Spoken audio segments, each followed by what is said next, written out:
one of the most common glosses on the career of Wordsworth is that as he grew older, he grew more conservative and concerned with tradition, politically and artistically.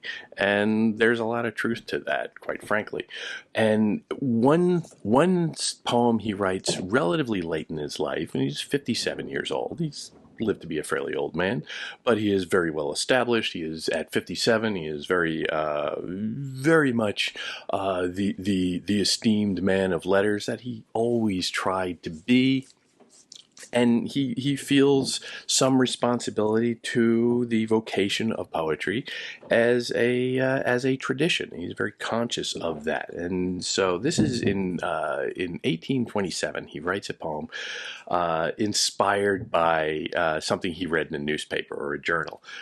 A critic had taken a little bit of a shot at the form of poetry of the sonnet, and the tradition of the sonnet. It's growing old, it's just outworn, it's just outmoded, and why do people even try and write in these anymore? It's just something for old hacks who don't know how to come up with anything new. And Wordsworth read this and responded in verse, and the poem is really it's original and traditional at the same time, and that's really its genius, quite frankly.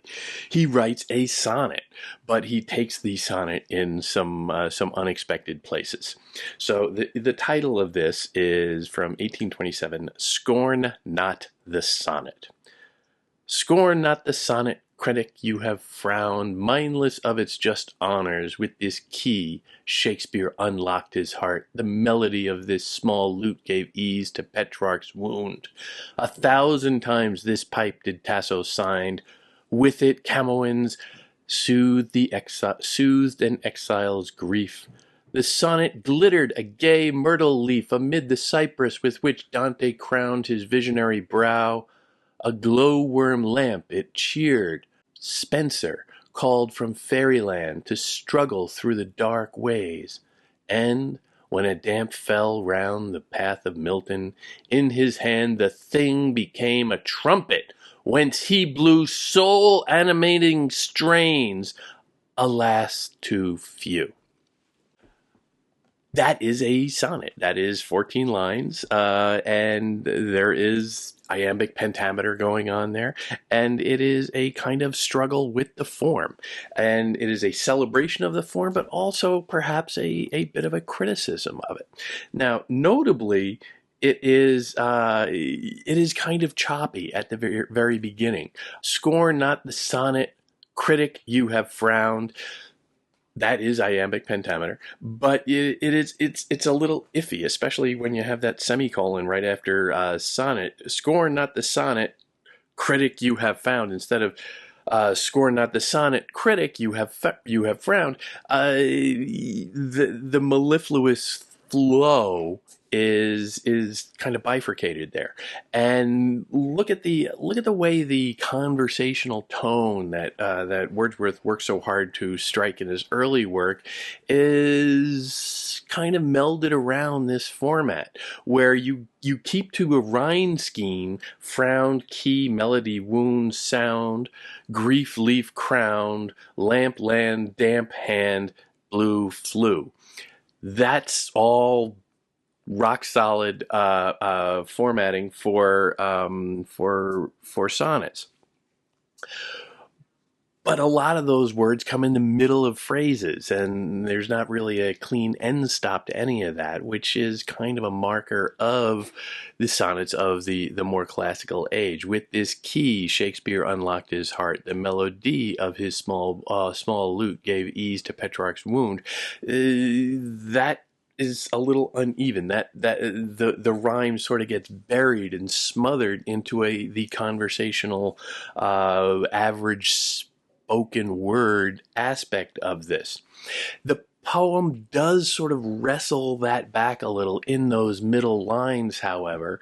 1,000 times this pipe did Tasso signed, with it Camoens smoothed an exile's grief.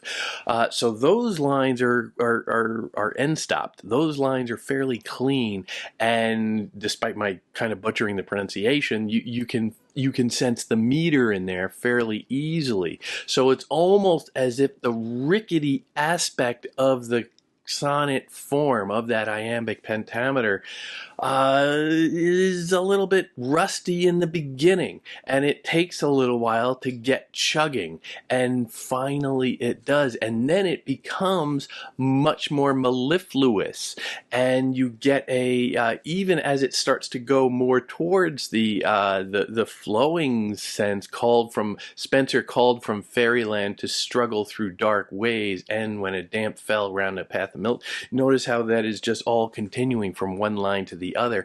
It's as if he has finally hit his stride in this, and he is melding that more formal, rigid structure with end stop lines, with clean, with clean meter, with his more recent application of common diction and common meter. So the conversational tone gets adapted into the highly structured sonnet form. Of course, the defining characteristic of the sonnet from the very beginnings, with Petrarch seen through Shakespeare, is that it is a love poem. It is a love poem format, and you can say that, well, okay, but what is love here? This is a curiously academic poem, and you can say that it is his most bloodless poem, perhaps. He is writing on a kind of an abstract idea. There's none of that characteristic identification, none of that characteristic personal touch, that individuality that we see so much of his humanity shining through, like we see in so many other of Wordsworth's works, and where he really centered himself as the great subject. But here, the subject is the sonnet itself, and maybe the subject is the object of the love. The sonnet itself is the object of love. The tradition of poetry is the object of the love. So here, by writing a sonnet to the sonnet, Wordsworth is declaring his love for the sonnet, particularly, poetic tradition more expressively, and the long line of poets that he is now joining as one of equals.